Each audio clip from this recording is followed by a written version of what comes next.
Capítulo 11. Ano 1959 depois de Cristo. Senhora Ruth Ann ainda estava na sala de estar lendo. Há pouco o marido havia subido para o quarto. Esteve irritado a noite toda, recusando-se a conversar muito sobre qualquer assunto. Assistiu à televisão e se recolheu. Quanto à neta, havia jantado no quarto e foi dormir cedo.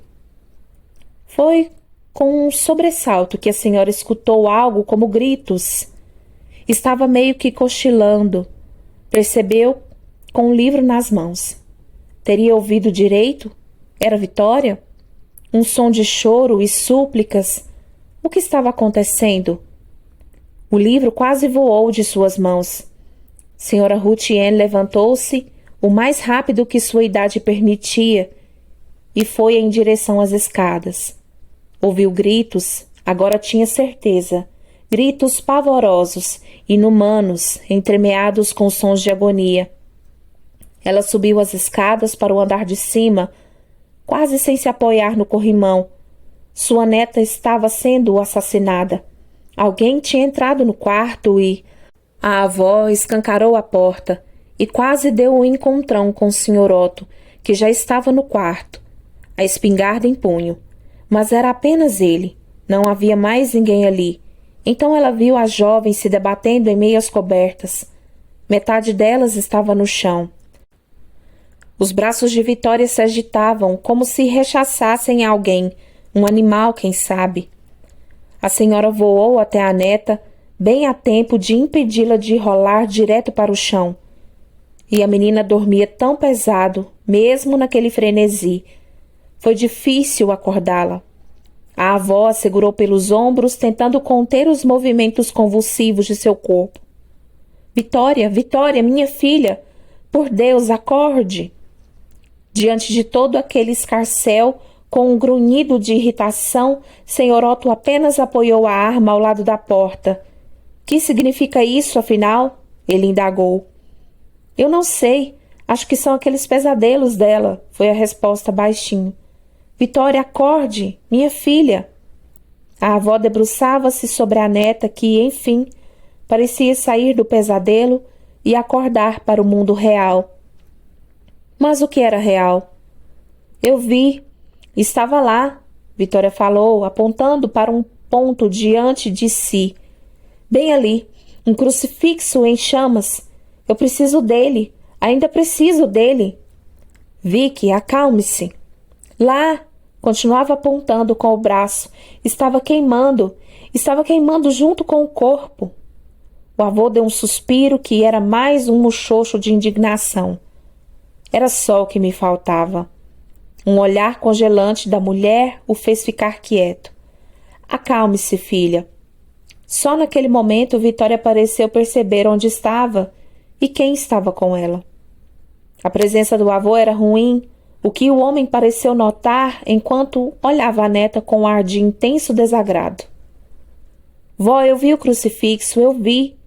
Vitória falava baixo, esperando que só a senhora ouvisse. Está bem, mas foi um pesadelo. Por que isso assustou tanto? Perguntou a senhora Ruth Ann com suavidade. Não, vó, você não está entendendo. Pelo visto, isso vai levar tempo, resmungou o avô.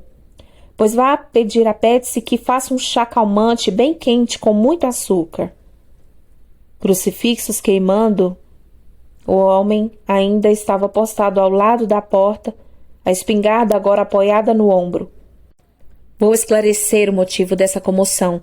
Fazia tempo que ela não vinha para a Geórgia.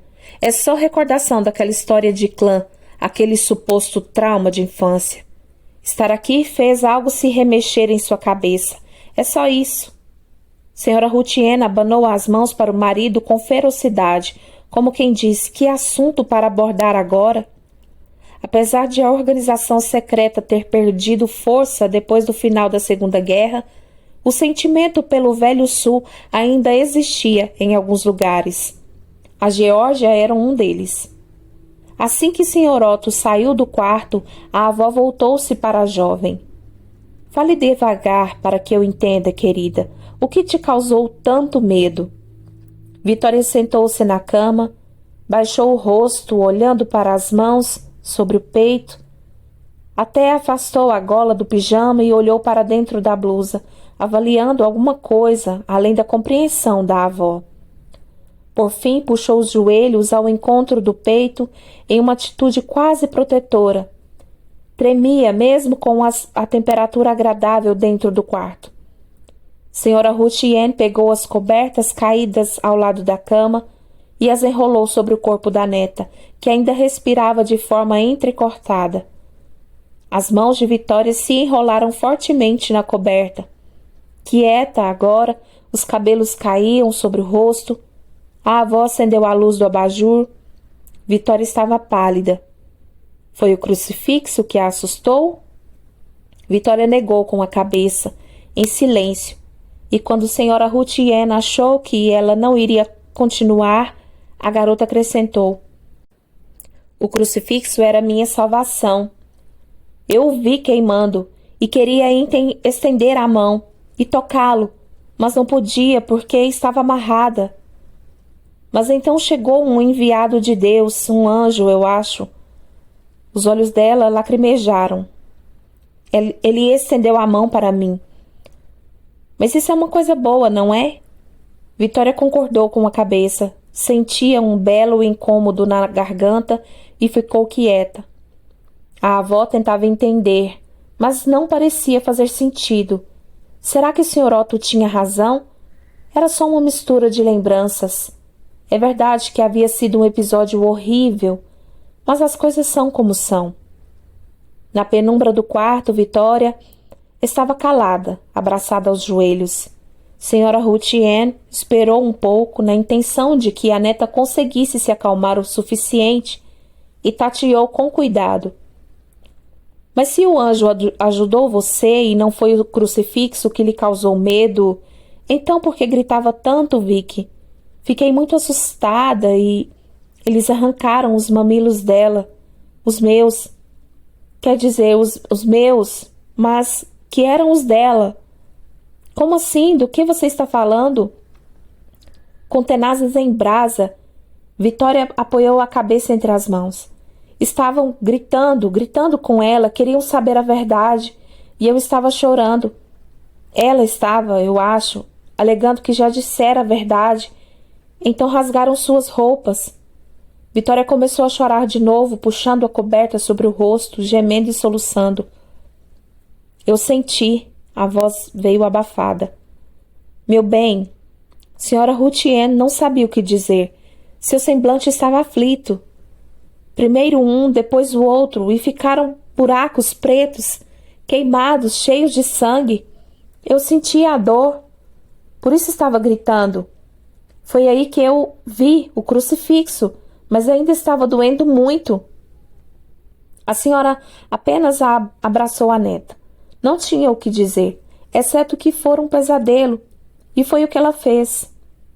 Depois de alguns minutos em completo silêncio, os passos de Patsy se fizeram ouvir à entrada do quarto. Os cabelos presos em rolinhos sob uma touca, os olhos assustados. Boa noite. A bandeja foi posta na mesinha de cabeceira, onde a avó fizera um espaço. Patsy olhou o rosto de Vitória. Está bem, mam? Não. É claro que não está. Se estivesse, não precisaria de chá a esta hora. Você já adoçou? A criada pegou a xícara. Sim, mam. Colocou bastante açúcar? Sim, mam. Enquanto Vitória tomava, a avó refletia a respeito. Elizabeth já havia mencionado os outros pesadelos. Com Cleópatra, parecia. Ela não tinha dado atenção. Elizabeth parecia estar exagerando, mas agora, depois do que presenciara, depois do que ouvira, por isso senhora Ruth-Ann se sentiu tentada a indagar. Esse sonho, esse pesadelo, tinha alguma coisa a ver com alguém em especial? Alguém que você conheça? Vitória fungou. Ela sabia exatamente de quem se tratava. Joana d'Arc. A avó fez um meneio com a cabeça, tentando disfarçar sua reação de espanto. É mesmo? Ah, Sim, só que não era ela, era eu. Era eu quem estava lá. Mais tarde, já em sua cama, escutando o ressonar explosivo do marido, Senhora Routien ficou imaginando se tudo aquilo teria algo a ver com aquele trauma antigo. Mas por que agora? É verdade também que Vitória assistira ao filme sobre a vida da mártir francesa. Mas já fazia 2 anos. Será possível que as duas coisas poderiam de repente se juntar para causar um pesadelo tão intenso? Ela recordou o episódio traumático. Tinha sido em 1951. Vitória tinha uns 9 anos e ficara muito impressionada quando puseram fogo na primeira paróquia católica de Washington, criada em 1790. Estava havendo um encontro de jovens adolescentes e havia muitos deles, inclusive de cidades próximas, o que incluía 4 rapazes negros. Embora não fosse adolescente, Vitória, mandada à paróquia, mesmo sendo de uma família inteira de protestantes. Às vezes era difícil distrair uma criança o tempo todo. Na véspera do encerramento do evento, tarde da noite, houve um incêndio na paróquia. E todos comentavam no dia seguinte que os 4 rapazes foram encontrados mortos. Não havia como esconder nada da menina, pois todos estavam falando.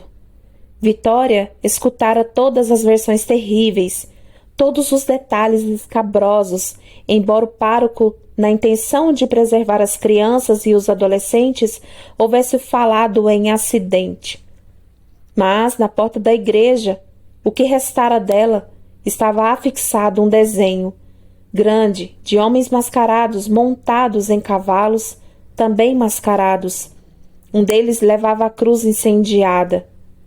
Até os empregados dos avós aos cochichos com olhos arregalados e rostos cheios de dor. Discutiam os detalhes o dia todo, mesmo na frente de Vitória. Então, irritado, Senhor Otto fez questão de contar à neta o que de fato havia ocorrido. E que não se tratava de acidente. Isso levou à abordagem de assuntos desagradáveis, mas que faziam parte da vida, segundo ele. E o homem passou a discorrer sobre as ações drásticas, mas necessárias, que a clã era obrigada a tomar. Os assassinatos, os linchamentos, os bombardeios, os corretivos e incêndios criminosos. Tudo para conterem a concessão de direitos civis aos afro-americanos, sem falar na questão antissemita, sem falar na questão contra os católicos, os estrangeiros, enfim. Tudo que não era racialmente puro.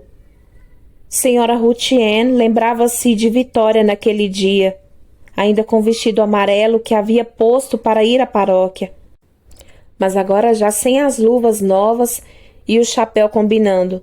Mantinha os olhos arregalados diante das palavras do avô.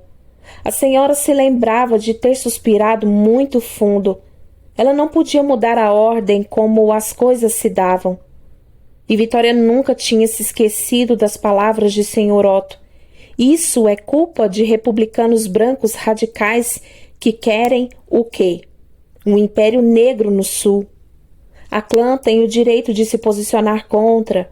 Precisa continuar a agredir e matar negros, especialmente aqueles que porventura tenham adquirido algum tipo de bem no pós-guerra, como era o caso do pai de 2 daqueles moleques que foram mortos. Vitória era criança, mas sentia um gelo na coluna. 2 irmãos morriam ao mesmo tempo, ao lado de um amigo e um primo. Já tinham-lhe contado. Veja, Vitória, isso não é aceitável para os brancos, que eles acumulem posses.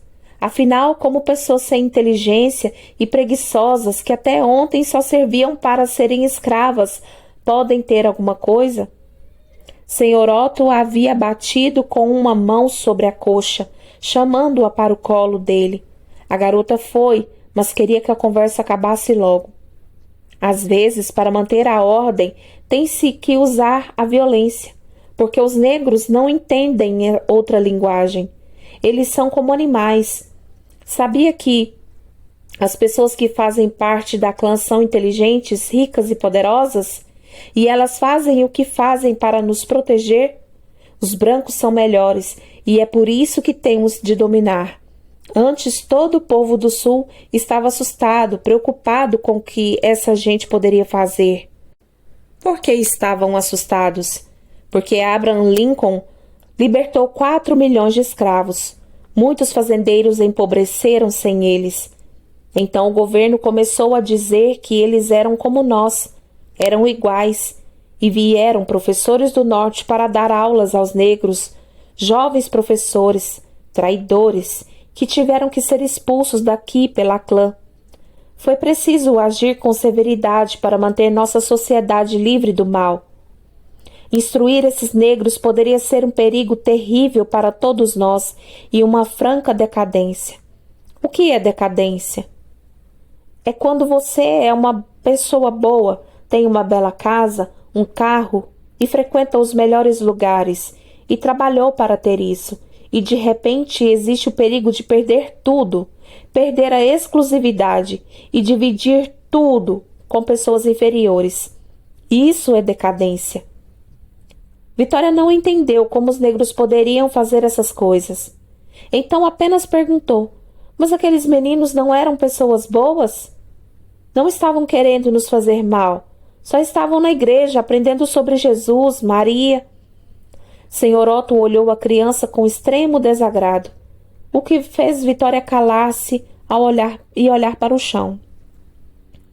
Você não ouviu nada do que eu lhe disse? Vamos, vá brincar no jardim. Tenha certeza de que, se tudo isso aconteceu, foi porque eles mereceram. O que Vitória nunca soube, afinal, não se conta essas coisas a uma criança assustada, é que o pai do vovô Otto tinha lutado ao lado dos confederados na Guerra Civil. Era pouco mais do que um adolescente. Depois tornou-se membro da clã, por ter entendido que a organização era uma continuação da confederação.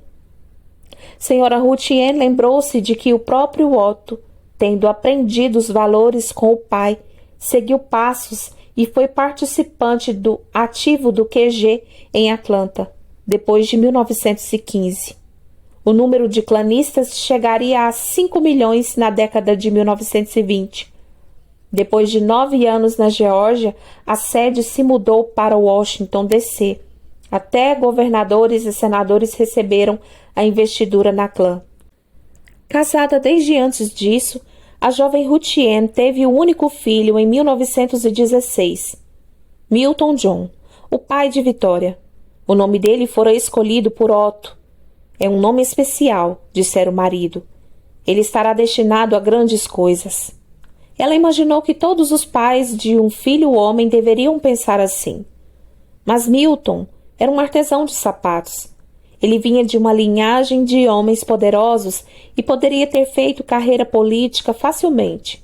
Recebeu inúmeros convites, mas não se interessou.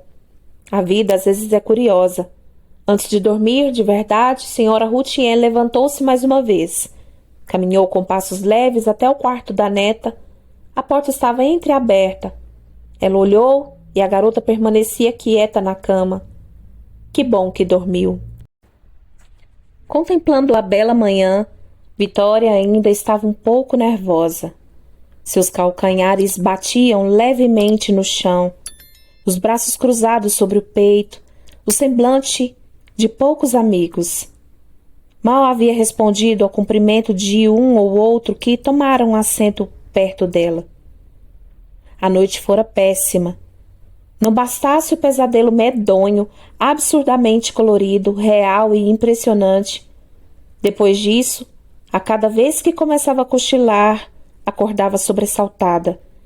Tinha a impressão de novo da presença daquela coisa estranha que a perseguia. Parecia que ele sorria no meio do escuro, como se fizesse parte daquela sombra. Vitória, meio dormindo, meio acordada, não sabia se era um sonho de novo ou se era real. Quando despertava o suficiente e olhava melhor, não via nada. Então, de novo, cochilando, e a presença estranha estava ali, bem perto de sua cabeceira, e se alimentava dela, de suas emoções fervilhantes, de seu medo e de sua raiva. Espero que esteja gostando das surpresas. A voz parecia cantarolar, vibrando dentro do seu corpo. Uma noite eterna. Mas levantou bem cedo, antes dos avós. Afinal era domingo e Senhor Otto precisava de um dia para dormir até depois do sol raiar. Aproveitando-se disso, Vitória saiu da casa de fininho quando ainda era noite, depois de deixar um bilhete comunicando sua partida. Não queria ver o avô, nem pintado de ouro. Inventando várias bobagens, mas para convencer Sra. Ruth Ann sobre precisar ver o namorado, como se Jared fosse mesmo seu namorado, pois os dois tinham se falado ao telefone e ele dissera que iria mais cedo para New Haven, a fim de resolver alguns problemas burocráticos de última hora. Aquela desculpa esfarrapada haveria de servir. Pessoas idosas não iriam adivinhar que Jared devia estar na faculdade fazia dias e blá blá blá. Vitória acrescentou o fato de que ela mesma não poderia esperar mais, nem um minuto, sabendo que Jared estava de partida imediata para tão longe, e que se esquecera de comentar o fato no dia anterior por causa de sua indisposição. Mandou muitos beijos e elogiou a sempre maravilhosa comida da fazenda, prometendo voltar em breve. Vitória tinha arrumado tudo às pressas, colocou no corpo úmido o vestido que ainda estava limpo e passado, e apenas jogou as coisas na mala. Bastava que a tampa da mala baú fechasse.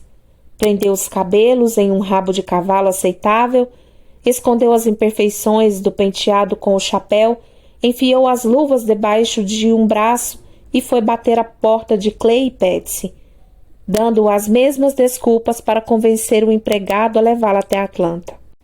Meu avô só pode ter se esquecido de comentar que eu sairia bem cedinho mesmo, arrulhou Vitória, recusando a xícara de café que Patsy pretendia fazer, tão rápida como se movida por rodinhas acopladas aos pés. Clay era forte, com músculos rígidos, ainda agora depois dos 50 anos. Era um touro para qualquer trabalho. Estava acostumado a usar o carro de serviço para ir a Washington. Às vezes, até mesmo a Atlanta ou outros locais onde o avô tivesse negócios. Durante a viagem, enquanto via o sol nascer, Vitória terminou de arquitetar seu plano para despistar o avô. No caso de ele querer vê-la de qualquer jeito ou querer dizer-lhe alguma coisa importantíssima da qual se esquecera, como a sua deserção imediata da família, ou simplesmente caso fosse atrás dela. Por mais que a ideia de Sr. Otto vindo até Atlanta também com o outro carro, como se a caça de uma prisioneira foragida fosse absurda, ela preferia não arriscar. Depois que o empregado deixou a estação, retirando a mala do carro e querendo acompanhá-la ao embarque, o que Vitória recusou veementemente, fazendo uso de um de seus melhores sorrisos, a jovem conseguiu um táxi. Havia vários por ali, à espera de passageiros, ou então os despejando no meio-fio. Aeroporto Hartsfield-Jackson, ela disse ao condutor. Vitória teve que esperar quase 2 horas por um voo que a tirasse da Geórgia e pousasse em um lugar que fosse minimamente aceitável. Isto é, que lhe facilitasse o acesso para sua cidade. Mas como o avô não fazia nem ideia de onde ela estava, Vitória sentiu-se melhor. No começo ficou perdida e teve que pedir informações. Descobriu que não conseguiria nenhum voo direto para o Kentucky, mas fazendo as conexões podia ir para Louisville, Lexington ou Evansville. Quando Vitória disse que seu destino final era Pérola do Sul, a aeromoça que a atendia falou que havia uma conexão da Delta Air Lines em Colômbia, onde ela poderia descer. Vitória ficou radiante. Aquele era, sem dúvida, o melhor trajeto. Não importava quanto tempo esperasse pela conexão de Colômbia, seria muito fácil voltar para casa pela pequena trilha de Spencer. Antes que Vitória perguntasse mais alguma coisa, a atendente ofereceu um panfleto com os números telefônicos dos principais aeroportos, ferrovias e terminais de ônibus do país. Compre moedas para a cabine telefônica. A moça apontou o caminho. Vitória agradeceu. Depois que saiu do guichê com sua passagem na mão, a jovem fugitiva estava satisfeita. Tratou de comprar um café, ovos, torradas e bacon, suco de laranja, um pedaço de torta de pêssego e, sentando-se a uma das mesinhas no movimentado restaurante lanchonete, devorou tudo. Longe da fazenda, do tal documento macabro do pesadelo, seu apetite estava intacto. Afinal, fora seu avô quem a expulsara da fazenda. Um regozijo interno a reconfortava pelo modo como simplesmente dera-o fora de lá. Vitória acabou dando risadinhas, imaginando a cara de Sr. Otto quando Clay contasse que ela já havia embarcado.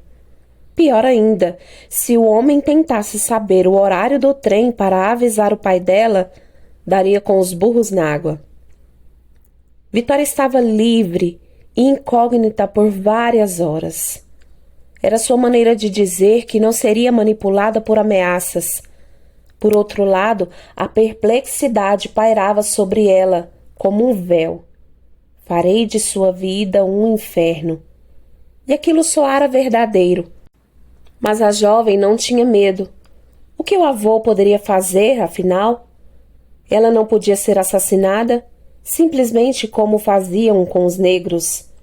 Contudo, o que realmente a deixara mais atônita e perdida era que estava plenamente convencida de que seu pai não era apenas um artesão de calçados. Ia ter que saber como lidar. Não fazia nem ideia de como olharia para o rosto do pai.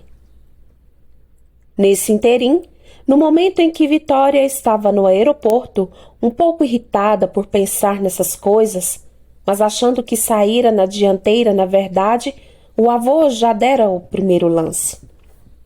Sr. Milton John havia recebido o telefonema de seu pai. Mal havia raiado o dia. O bom dia de Sr. Otto ao filho foi um rosnado, o que significava péssimas notícias com toda certeza. — Que aconteceu? Indagou o pai de Vitória em tom grave. Aconteceu que ela descobriu. Um momento de silêncio. A mente de Milton John rapidamente trabalhava, avaliando umas dezenas de hipóteses que combinassem com essa declaração. Devia ter ouvido mal, afinal o pai o havia tirado da cama. — Você me ouviu, Milton? Ou preciso repetir? — Ela quem? — Ora quem? Sua filha, Milton. — Mas descobriu o quê, pai? A voz dele subiu alguns tons.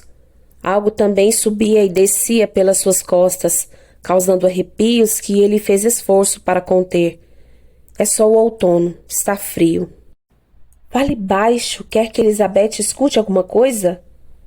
Milton John sentou-se na cadeira da cozinha, diante do telefone. Me diga o que está acontecendo. É isso mesmo que você ouviu. Sua filha xereta e insolente descobriu sobre o trabalho, sobre sua participação, descobriu tudo. Mas como isso aconteceu? A pergunta, mesmo em tom baixo, soou estrondosa. Aquilo não podia ser sério. Como ela descobriu? Remexendo os meus pertences. Elizabeth não dá educação à sua filha, Milton?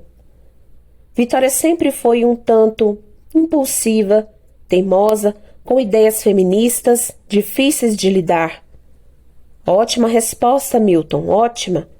Seguiu-se uma pigarreada que mais pareceu outro rosnado. Pois vou lhe dizer uma coisa, Vitória saiu daqui sem se despedir. Deixou só um bilhete. Está furiosa e certamente irá confrontar você. Sr. Milton teve que rir baixo diante da bizarrice da situação. Isso é um absurdo. Ele coçou a testa furiosamente. Imagino que os documentos não estavam acessíveis, não é mesmo, Sr. Otto? O circo estava armado. Quando o filho chamava o pai pelo primeiro nome, isso significava iminência de catástrofe. Se estavam ou não, a questão é a seguinte: sua filha de 17 anos está a par do projeto. E se os russos souberem disso, cabeças vão rolar. Sibilou o homem entre dentes. Tenho a impressão de que eles não hesitariam em acabar com ela, ou comigo, já que foi aqui que Vitória conseguiu a informação. Um suspiro profundo e ruidoso surgiu, seguido de uma risada súbita e entrecortada. Por isso, meu filho, eu acho melhor você resolver isso. Quando eles ficarem sabendo, é questão de sobrevivência estarmos com tudo resolvido. E o quê? Nova risada. Uma risada curta e rápida. Era a adrenalina fazendo efeito. Milton John levantou-se da cadeira. Nesses momentos, era melhor rir para deixar sair a pressão. Ele conseguia pensar melhor depois. Ao longo dos anos, seu treinamento o ensinou a esconder as fraquezas, fossem quais fossem, e lidar com elas. Talvez por isso ele risse. Significava o oposto do que sentia. Emoções podiam ser traiçoeiras, e ele gabava-se de escondê-las muito bem. Pare de rir como um idiota, reclamou o pai. Pensei bastante a respeito e tenho uma solução. Apenas me ouça. Vitória recostou a cabeça no encosto da poltrona, sentindo a aceleração da aeronave, se preparando para a decolagem. Ela não costumava voar. Só 2 vezes para as férias na Flórida, uma vez quando estiver em Nova York no Natal e mais uma outra durante a viagem de formatura, quando a turma toda foi para Orlando. Sozinha era a primeira vez. Se o avião caísse, ninguém saberia que ela estava ali. Imaginou alguém ligando do necrotério, ou seria alguém da companhia aérea a dar a notícia, e falando com Milton John, depois que seu corpo fosse identificado. Infelizmente, temos más notícias, senhor. Sua filha adolescente estava a bordo do avião que caiu, e começaria a dar detalhes. Vitória se viu tentando adivinhar a reação do pai. O que será que ele pensaria? Entraria em choque, em desespero por perder a única filha? Ou daria graças a Deus por não ter que lidar com as coisas que ela agora sabia? Parece que eu sempre soube. Era como se ela tivesse uma percepção intuitiva, um feeling, um imprinting, de que seu pai escondia alguma coisa. Olhando pela janelinha, observando as nuvens e o céu, Vitória lembrou-se de várias situações e de detalhes. Eram coisas que acabavam passando desapercebidas no dia a dia. Mas que se ela juntasse tudo? Sua mente trabalhava rápido. Às vezes Vitória escutava o pai falando baixo ao telefone da cozinha, como que cochichando. Quando ela entrava, Sr. Milton logo punha o telefone no gancho, com um comentário ou despedida breves. Vitória sempre teve a impressão de que ele não gostava de falar ao telefone na frente das pessoas. De modo geral. A não ser que estivesse conversando com alguém conhecido, da família ou amigos. Outras vezes, Vitória aparecia de surpresa na loja de calçados do pai, para visitá-lo, já que ficava pertinho da Praça do Point, onde ela ficava, às vezes, após a escola. Queria ir a uma das lanchonetes nas sextas-feiras e passava primeiro no ateliê para pedir mais dinheiro. Mas aconteceu, algumas vezes, de Sr. Milton John não estar, sem qualquer aviso. Onde foi meu pai? A menina perguntava a algum funcionário. Era estranho que o chefe não estivesse, já que, capitão fora do barco, como o homem mesmo dizia, o barco afunda. Ele foi até Louisville ver um fornecedor de couro, era a resposta quase invariavelmente. Vitória aceitava a explicação. O pai viajava bastante por causa de seus negócios, mas pensando melhor agora, por que ele iria a uma cidade grande em busca de couro? O melhor couro era encontrado nas fazendas e não em um lugar como Louisville. Este era o local certo para entregar o produto, isto é, os sapatos prontos. Será que o funcionário havia se enganado?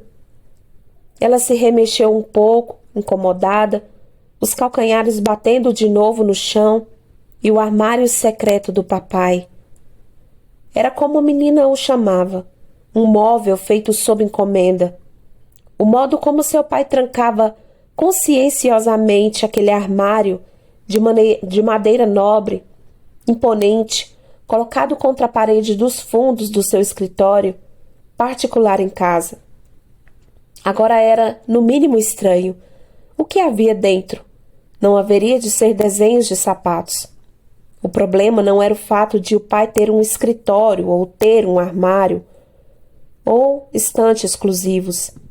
Seu avô também tinha. Os pais de suas amigas tinham.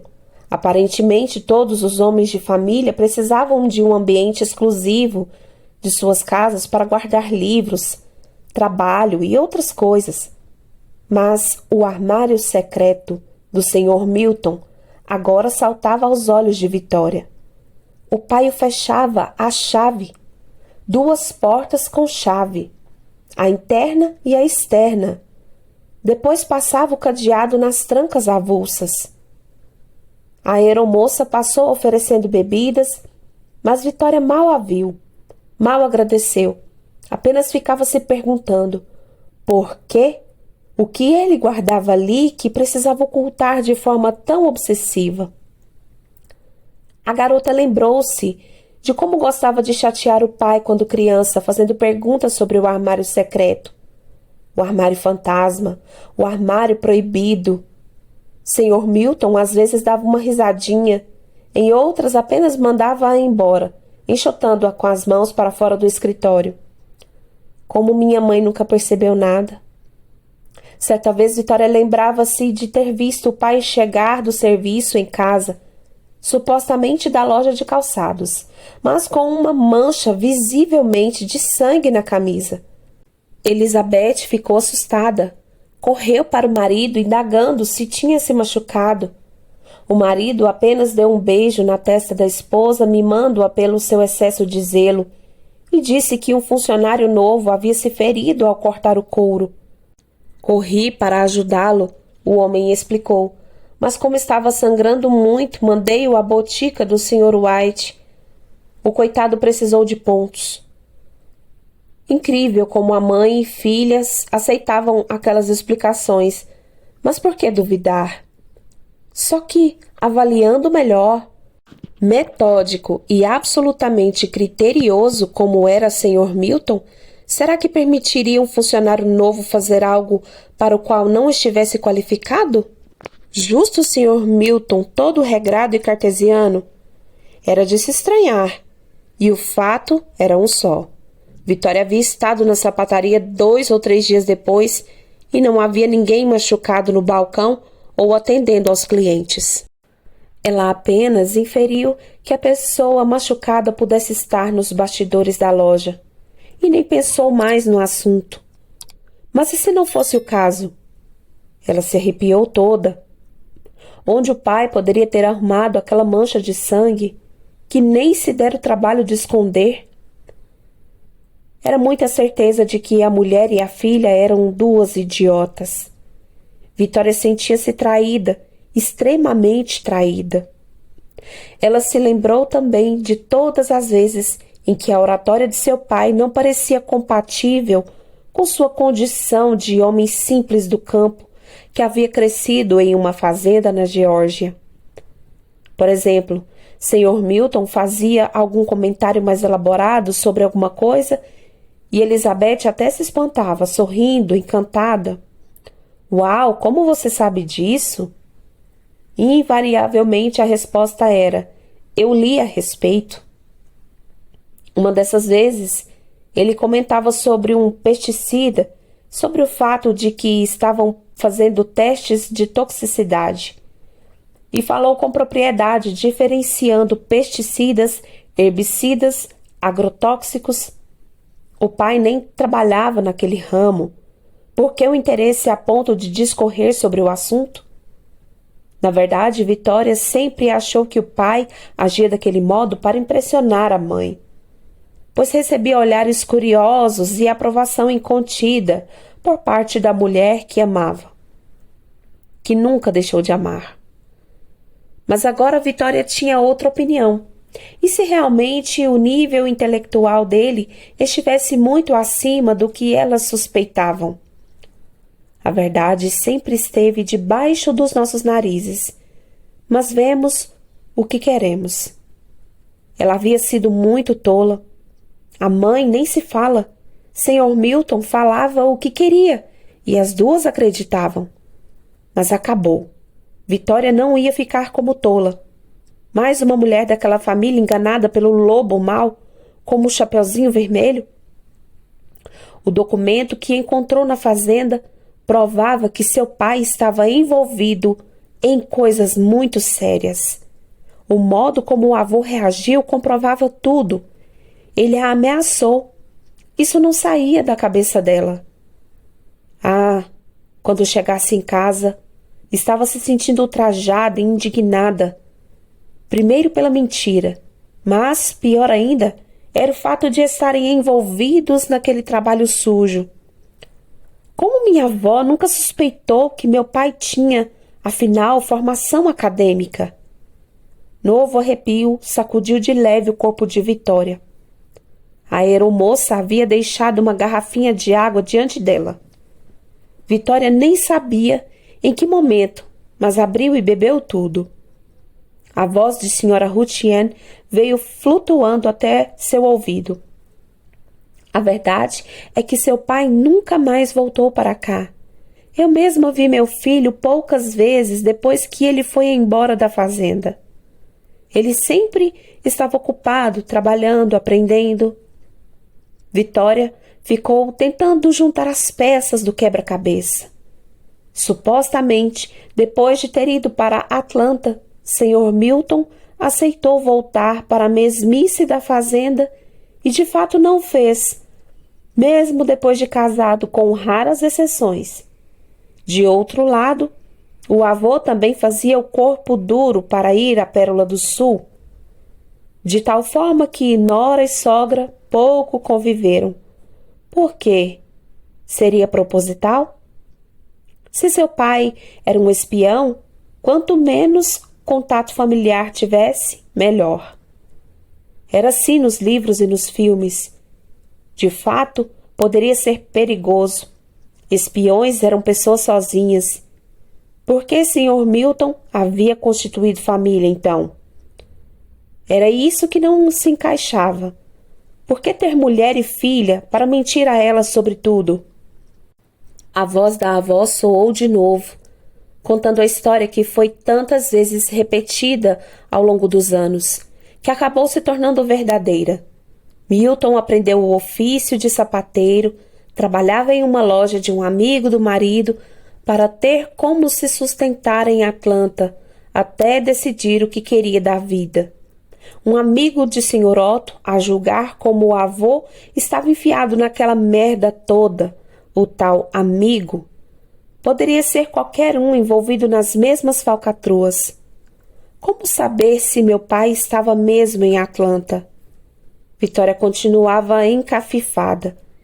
Minha avó não conheceu o campus. Sequer conheceu o ateliê onde meu pai aprendeu o ofício e do qual se tornou sócio.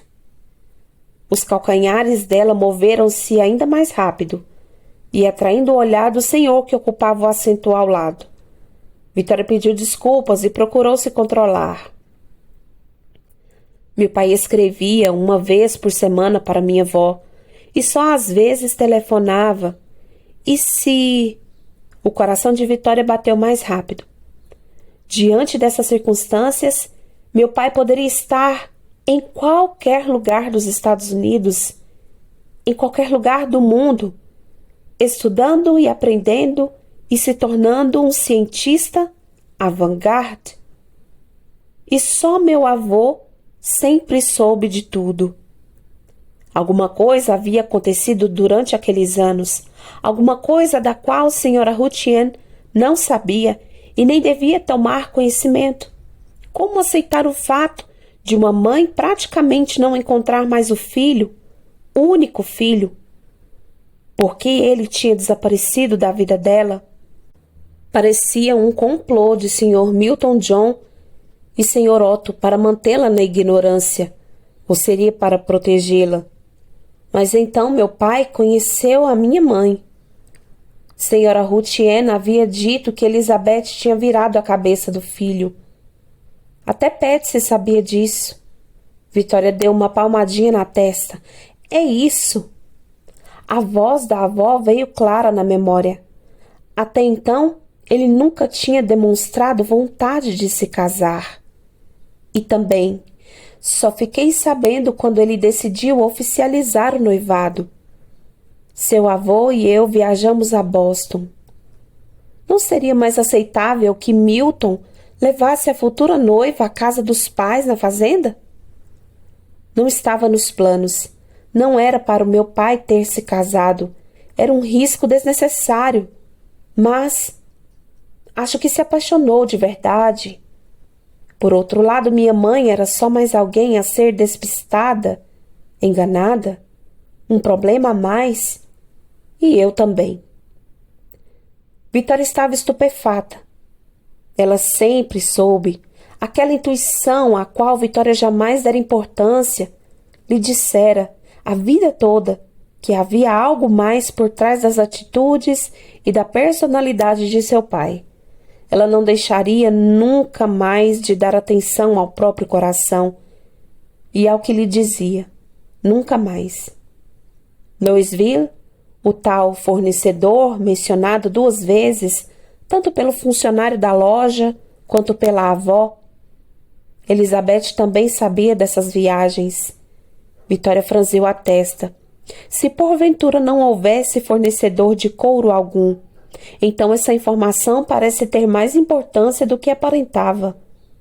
Qual a ligação do meu pai com essa cidade? Ao descer em Colômbia, Vitória sentia-se perturbada.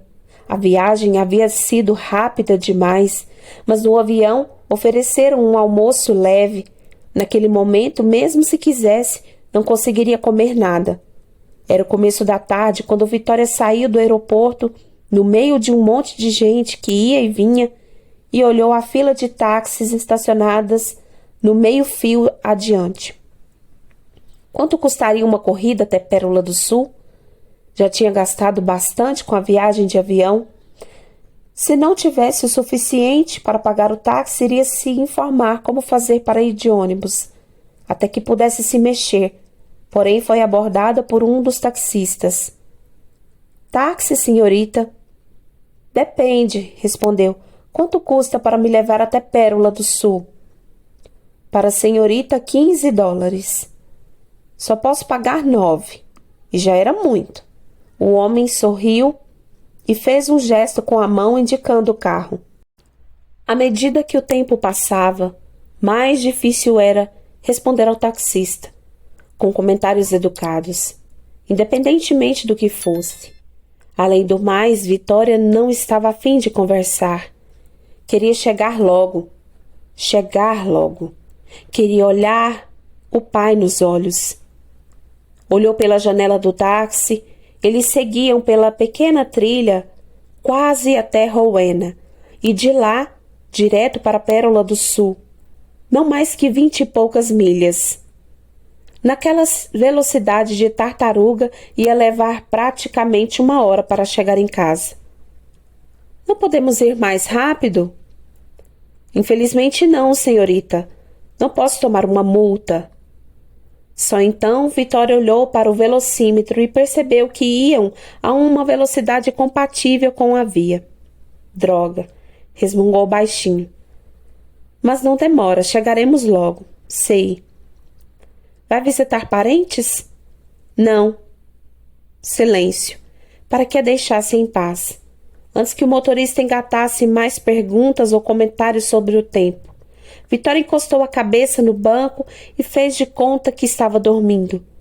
Para dizer a verdade, estava meio descontrolada. Era mais ou menos 2h30 quando Vitória chegou e entrou pela porta lateral da cozinha, que sempre ficava aberta, como um furacão, e batendo-a atrás de si. Elizabeth estava na cozinha e pulou de susto. Meu Deus, minha filha, de onde você saiu? Estava chato na fazenda, foi a única resposta. Não é isso. Seu avô ligou aqui cedinho, disse que você estava vindo. Como chegou aqui? Por que não ligou para buscarmos você? Aliás, você chegou meio cedo, parece. Vim de avião. Não quis incomodar o meu pai. Vitória tentou parecer natural. Ele está em casa? Não, teve que dar um pulo no ateliê, em pleno domingo, para ver um lote do couro que deixou tingindo, mas acho que não demora. Vitória passou pela cozinha carregando a mala e foi direto para as escadas. Já comeu alguma coisa? Gritou a mãe. Não estou com fome. Meu Deus, o que deu nessa menina? Elizabeth preparou-se para subir atrás dela, mas escutou Vitória batendo a porta lá em cima, depois de gritar mais uma vez: Vou tomar um banho. A mãe meneou a cabeça. Às vezes Vitória era dada a rompantes de raiva. Agia sem pensar e com impulsividade. Certamente alguma coisa tinha acontecido para ela voltar daquele jeito, mas já sabia que devia deixar a filha esfriar a cabeça antes de perguntar qualquer coisa. Vitória não conseguia se acalmar. Estava impaciente, zangada, falando sozinha sobre a melhor abordagem quando o pai chegasse do serviço. E se fosse até a loja? Não. Ele a mandaria embora. Tinha que pegá-lo em casa. Entrou na banheira, levou uma das revistas que havia comprado para tentar pensar em outra coisa. A água quente sempre a acalmava e estava deliciosa. A inquietação pareceu amenizar um pouco. Olhou a revista com olhos cansados. A última noite havia sido terrível. Largou a revista, jogando-a no chão ao lado da banheira. Vitória fechou os olhos.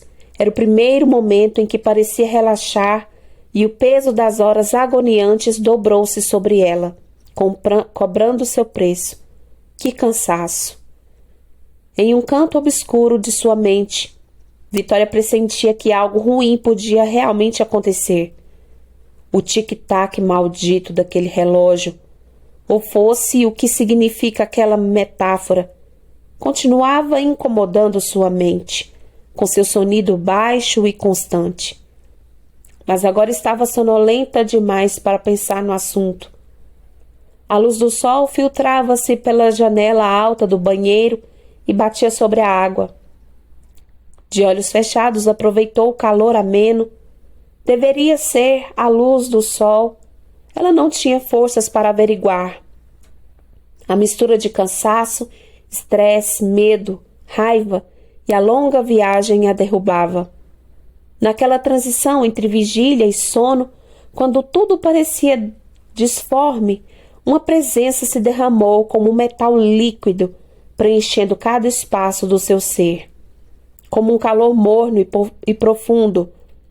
Era mesmo o calor do sol? Vitória tentou abrir os olhos, mas estavam muito, muito pesados. Não era o calor do sol. Outro calor.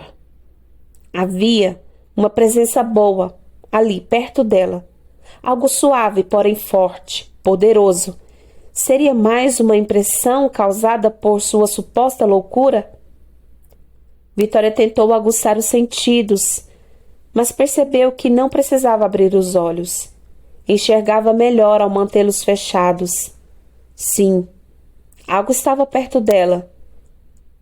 Não mais a coisa horrível, não mais a voz inquietante e ameaçadora que ria dela. Havia algo bom e forte, ou alguém que estava presente ali para confortá-la. Estaria mesmo escutando isso? Vitória concentrou-se no calor morno em torno dela, não da água apenas, mas ela se concentrou na sensação de não estar sozinha. Alguém estava presente. Vitória sentia estar quase caindo no sono. Alguma coisa a fazia lembrar-se do sonho da outra noite, quando aquela voz diferente falava com Joana, na véspera de sua morte. Você conseguiu. Está tudo bem. Virei buscá-la.